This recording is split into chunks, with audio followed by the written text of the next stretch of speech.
Storyville, also known as the District or Tenderloin, was a name given to an infamous red light district in New Orleans. It effectively legalised, I don't know if I can say this word, it's such a pain, prostitution, from its formation in 1897 to its closure in 1917. Infamous not only for its trade, but its overall hedonism, bending of accepted norms, and the development of jazz music. Of course, as a port city, New Orleans had always had a reputation for pros, and Storyville was far from being the first red light area. Formal areas had been in place since 1875, nor indeed were such areas unique to New Orleans, and could be found in most cities, not simply ports. In 1875, an area known as the Swamp was created between South Robertson and South Liberty in the Faubourg. It declined in the early 1860s, partially due to its unsafe reputation. This shifted many of the businesses to Basin Street, becoming known as the Line. Indeed, its creation was really an attempt to contain street pros in the rest of the city by the city's leaders in 1897, based on an attempt to contain the trade in ports in Germany and the Netherlands. In particular, it was promoted by Alderman Sidney Story, hence its name. Its boundaries were Custom House, now Iberville, to the uptown side of St. Louis Street, and from the lakeside of Basin Street to the riverside of North Robert Street. Thus it contained blocks on Bienville, Conti, Custom House, St. Louis, Marais, North Basin, North Franklin, North Robertson, Treme and Villiers Streets. It therefore also was convenient for the French Quarter, Canal Street and the Southern Railway Terminal. When I lived on Charters, the area contained the Iberville housing project, which was considered unsafe to visit, save for the quarter side of Rampart. I did, however, used to visit Armstrong Park, adjacent to its boundaries, when I DJ'd on WWOZ, which was then based in the park. When the United States entered World War I in 1917, the Army and Navy issued orders prohibiting pros within 5 miles of military sites. In order to secure the port as a point of embarkment and disembarkment, the city had to close the area. Effectively, the federal government ordered Storyville closed down, and the city, under duress, acquiesced. Legal protests by local businesses went all the way to the US Supreme Court, failed to change the order, including a representation to the Army and the Navy by the then Mayor Martin Berman, who claimed that you can close Storyville, but you cannot make it unpopular in Louisiana. Nevertheless, from around 1910, Storyville had begun to decline, due to what are known as the Tenderloin Wars between rival dance halls. Much activity removed to the Tango Belt on the edge of the French Quarter around Iberville, Bienville and Conti. Norma Wallace was known as the Last Madam and operated her brothel on 1226 Conti from 1920 through to the 1960s, and it was considered one of the last holdovers from the trade of the 1920s. Amsterdam-style window brothels also appeared on St. Louis and Dauphine. Home to a largely working-class population, which was primarily African American, the neighbourhood contained small wooden houses, a firehouse, a school, a church.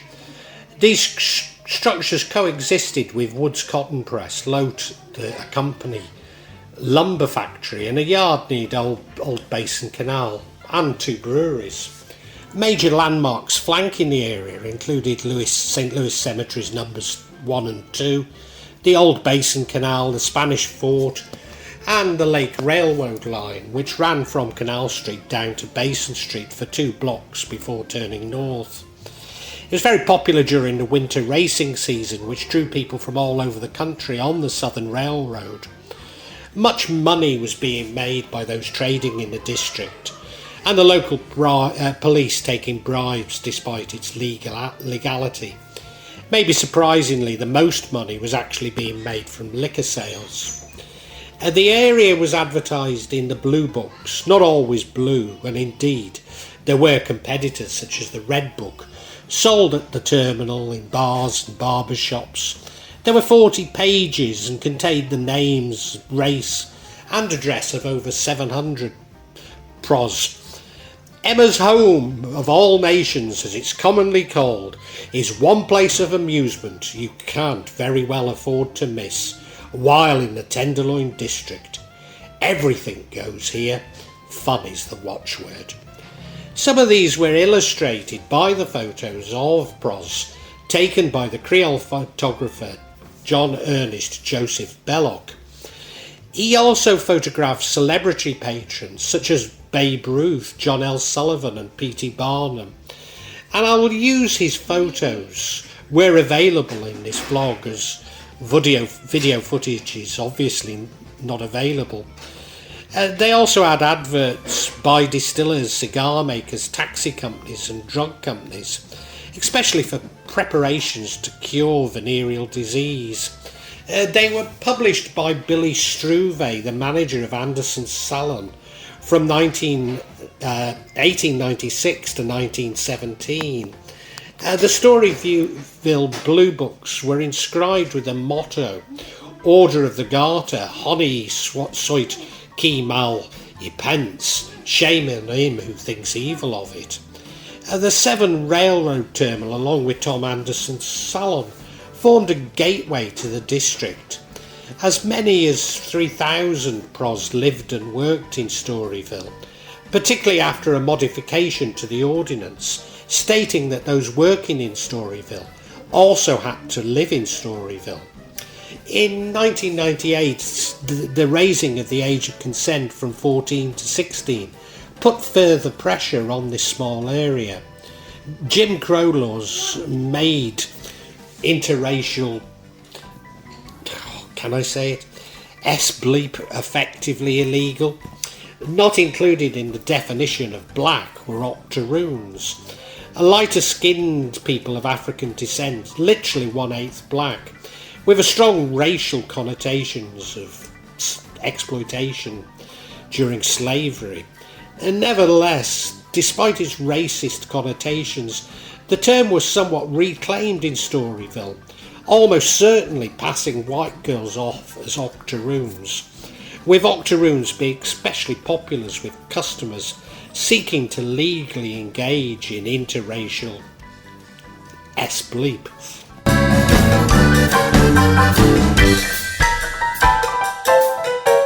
Made more money in Storyville than in other venues around the city.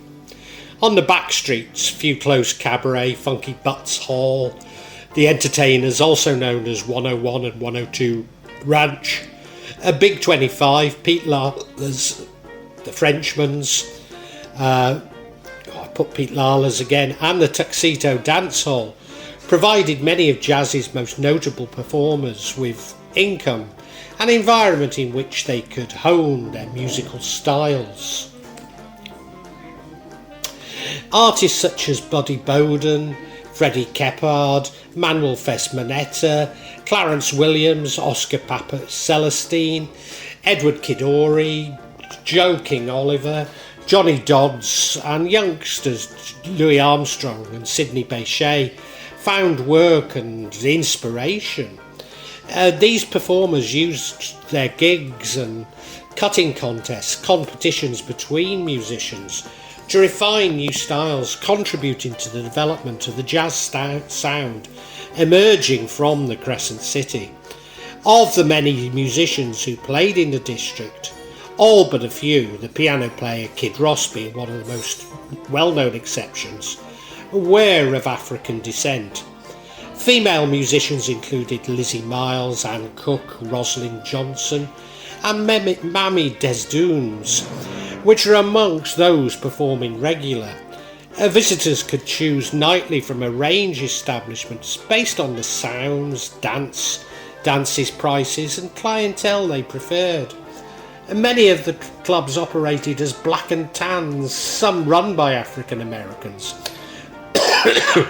where interracial audiences were tolerated by law enforcement, and many whites eagerly consumed black culture. These establishments served as unofficial hangouts for pros and their pimps. The daughter of two trumpet players, Dolly Devereux Adams, began playing gigs at parties with her older brother and uncle when she was just 9 years old. Her 50-year career as a pianist and band leader led to a play with the jazz greats, including Kid Ory, Louis Armstrong and Joe King Oliver. Emma Barnett, 1897 to 1983, was a self-taught pianist, vocalist and band leader who maintained a 25-year gig at Preservation Hall. She made her first recordings for Columbia Records in 1926 and played her last gig in 1983, 10 days before she died. The music performed in Storyville was designed to get people moving on the dance floor. The more traditional steps of quadrille, waltz and polka dominated the early years and high-end establishments. Though many of the most successful bands and musicians also played newer styles to suit the desires of their audiences. The district is therefore considered to be the birthplace of jazz. With the closing of Storyville, the musicians were able to develop their style and evolve within the New Orleans tourism industry. The appeal of jazz and vice gave New Orleans favourable conditions for making money and opportunities to play on riverboats and tours.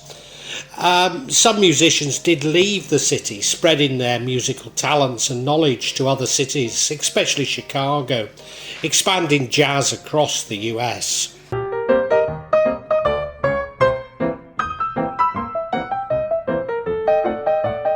A new generation of progressives and a rising middle class sought to eradicate rather than merely control pros, and segregationists hoped to impose their agenda on one of the last integrated areas in the South.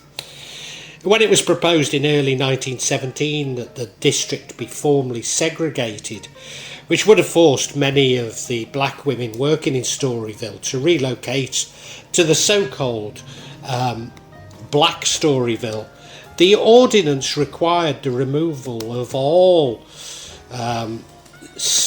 bleep workers of African descent from more established and lucrative positions of Storyville to a much less profitable uptown section.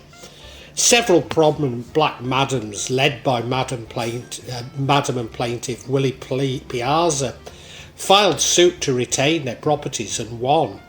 The case was one of the first legal victories in the decades-long fight against the injustices of Jim Crow. But before anything could be made of the the district was closed for good as a result of the intervention of the Army and Navy, the federal government. The Jim Crow laws resulted in those P's considered black were restricted to Perdido, Gravier, Franklin and Low Cost by the site of what is now City Hall. This resulted in separate red light district for African American patrons, known as Uptown or Black Storyville, and it also operated quasi-legally. Kate Townsend, real name Catherine Cunningham, arrived in New Orleans from Liverpool via New York at the age of 18. Her voluptuous figure made her a favourite with wealthy clients and politicians. You may know that my father was from Liverpool, and he used to say to me, "Faint heart never won fat tart." She built the first of the grand brothels on 40 Basin Street in 1866, almost certainly backed by her wealthy clients. The cost was believed to have been over 100,000. Furnished in gaudy opulence, it gained a reputation for high-class trade. Indeed, I've seen a reference that a girl's would cost $100, but I must say I find this rather incredible. Born Mary Ann Dobler in New Orleans, Josie Arlington, 1864 to 1914, escaped poverty to become one of Storyville's most successful madams. She was noted for her fiery temper. She took the name Arlington from a fashionable Hot Springs, Arkansas resort hotel she admired, and she applied the name to her brothel at 172 Custom House. Having inside knowledge of the Storyville Ordinance, she moved to 225 North Basin Street. The Arlington is advertised in the Blue Book as the most decorative and costly fitted out sporting palace ever placed before the American public. It also catered for more exotic fetishisms, such as S&M, conducted by girls imported from Europe. For $5, men could partake in orgies arranged at the Arlington. In 1905, a fire destroyed the Arlington, and it moved above the Anderson Saloon. In October 1906, Josie Arlington left the brothel in the care of a long-time associate, Anna Casey, and moved into a substantial private residence at 2721 Esplanade Avenue. Now, I did live in New Orleans, and I've always called it Esplanade, but I've heard others call it Esplanade. No, it is Esplanade, isn't it? Anyway, excuse me if you think I'm mispronouncing things, but I did live in New Orleans. I was married to a girl from New Orleans, and, their family never corrected me, so I'm going to call it Esplanade. The house was moved to its current location, 2863 Grand Route St. John, around 1922, when the school board purchased the Esplanade land for the construction of McDonough No. 28 School. Hattie Hamilton arrived after being divorced from Samuel Plume in 1866, started working on Rampart. There she met State Senator Robert Beers, becoming his lover. He set her up as a madam on 21 Basin Street. In 1870, Hattie Hamilton got into a drunken quarrel with Senator Beers, in which Beers was killed by a stab wound. She was quickly released, presumably not to create a scandal, but this saw the demise of 21 Basin Street. Hattie simply moved to another premises and ran it until her death in Virginia in 1882. Norman Wallace was the madam of 1026 Conti Street in 1917, just prior to the ending of the district. Nevertheless, she continued, but seemed to get tip-offs of raids and always managed to escape with her girls, using a ladder attached to the next bar. After the Depression, she no longer trusted banks and kept her money in the brothel. She gave up the brothel in the 1960s, turning it into an Italian cafe.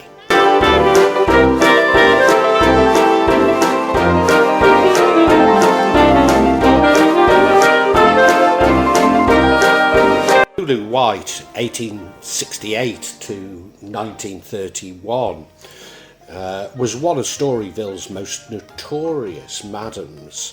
She presided one of the most famous brothels, Mahogany Hall, at 235 North Basin, which offered only octoroons.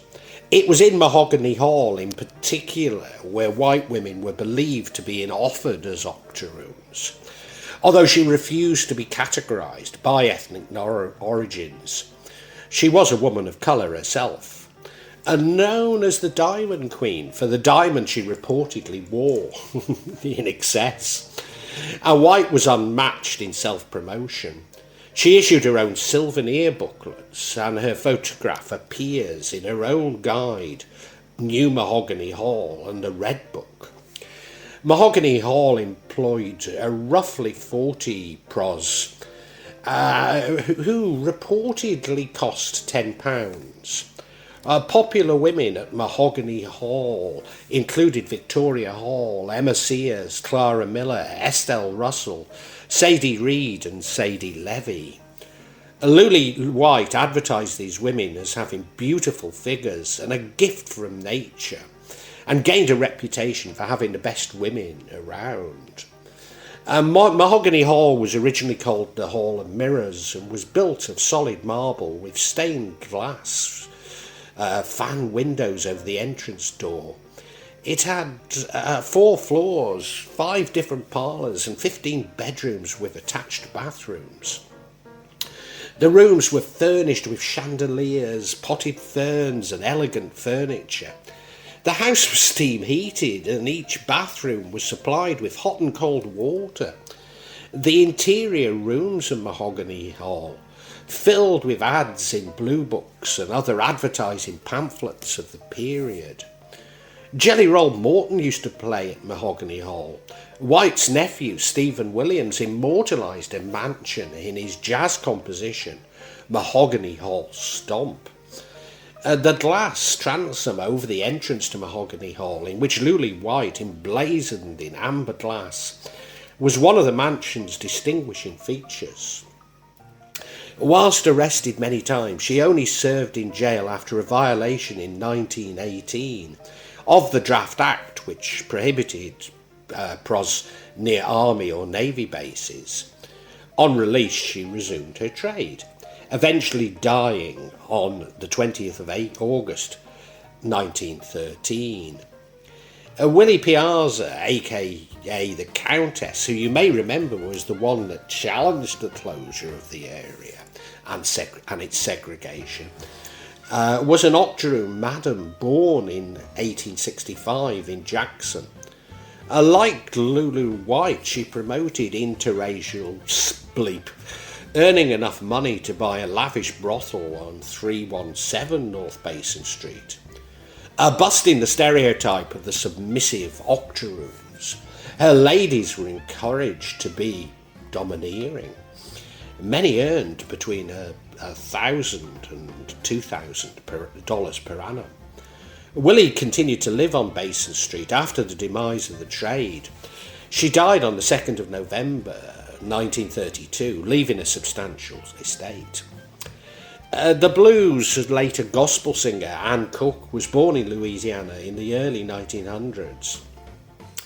After a brief period working as a prostitute, I've said it, she established herself at Willie's Piazza's brothel as a singer, where she also lived, moving into the French Quarter bars after the demise of Storyville. She died on the 29th of September 1962. Away from Basin Street, the district contained numerous cribs. These were crude 1 or 2 room structures or larger buildings partitioned into smaller spaces, where women worked in shifts, often under terrible conditions.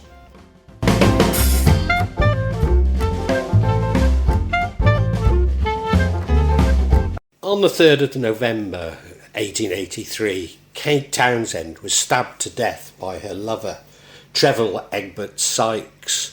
Despite stabbing her 11 times, he was acquitted in self-defence. Following a long legal battle, he inherited her estate, or what was left of it. The mansion was closed down in 1897, and it was not in the boundaries of Storyville itself. Josie Arlington retired to Esplanade, dying on the 4th of February 1914. She's buried in a lavish tomb she'd already purchased at Metairie Cemetery. The bronze female shape on her tomb is believed to signify a virginal girl being turned away from Josie's brothel door. A final statement to Josie promised that no woman's chastity was ever soiled on the grounds of her establishment. But her family moved her after the tomb became a controversial tourist attraction. She's said to haunt Metairie Cemetery. The tomb bursts into flames after dark and the urn glows red. Other claims that it's a guardian angel walking round the cemetery, on the lookout for some people with evil intent on the mind. Norma Wallace was found that her husband was having an affair and shot herself. The premises on 1026 Conti Street are still said to be haunted by her. It's now apartments and residents hear clinking of glasses, laughing and the smell of cigarette smoke. Norma was a heavy smoker. The Creole Gardens, a date from the 1840s. It's now a bed and breakfast. Some of the rooms have been rented to pros. When it was being converted, contractors claimed to have seen doors opening and closing themselves and materials being moved. Guests claim to hear voices, feel that they're being watched and see shadowy figures. At the top is room 2C, where people feel cold spots and feel like they're being pushed. The Mississippi River Bar on St. Philip's had been a notorious rough bar and brothel. AP hung herself after her boyfriend was killed in the Civil War. She's been seen in the ladies' toilet and can be seen standing behind customers in a mirror. This was around the corner from my home on Charters, and I did used to frequent it. I wouldn't have called it one of my regulars, but I did used to go in there. But I was completely unaware of its history and reputation. May Bailey's place at the Dauphine Hotel was originally the location of Charity Hospital. May Bailey was Bailey's was a brothel within the French Quarter. She apparently paid the police fines prior to being caught and was therefore granted what could be described as a brothel licence, which she used to display. One of the former employees is said to haunt the house. She was apparently an expert cocktail mixer, and glasses have been seen moving in the bar and her shadowy figure in the mirror. A bar stool has also been seen to elevate. It was also used as a hospital during the Civil War, and a Confederate general has been seen walking in a courtyard, often accompanied by a lady. A dancing ghost named Jules is seen in the ballroom, sometimes with an orb. May Bailey's sister Millie has also been seen in a wedding dress. She apparently lost her fiancé in the Civil War. Suites 210 and Suite 211 are said to have many poltergeist activities, including furniture moving. A black ghost known as George has also been seen. The annex to the Dauphine is called the Herman House, as this was owned by German Samuel Herman. Herman lost his house with a crash in the cotton market. It also became a low-rent brothel known as the White Elephant. Nellie O'Neill and Eliza Riddle were two ladies working there.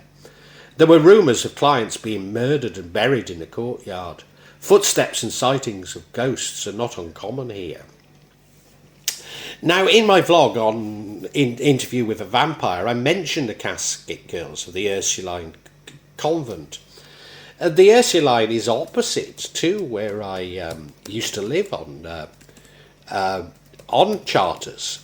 The top floor is said to be haunted by casket girl vampires, novice nuns who came from France with their caskets. The land on which the land on which was built was owned by the Ursuline nuns on 616 Ursuline Avenue. Is known as the Hotel Villa Convetto.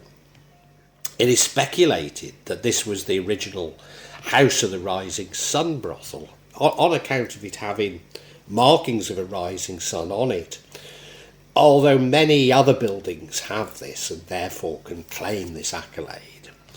In the 19th century, the Villa Convetto was a brothel.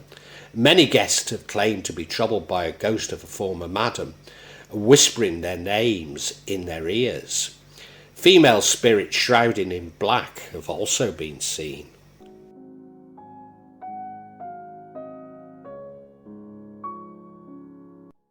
All you old-time queens from New Orleans who lived in Storyville. You sang the blues, tried to amuse, and here's how they pay the bill. The law step in and call it sin to have a little fun. The police car had made a stop and Storyville is done. Just say farewell now and get your last one thrill. Your one last thrill. Just say farewell now. Farewell to Storyville. And that's from Billie Holiday and Louis Armstrong's Farewell to Storyville.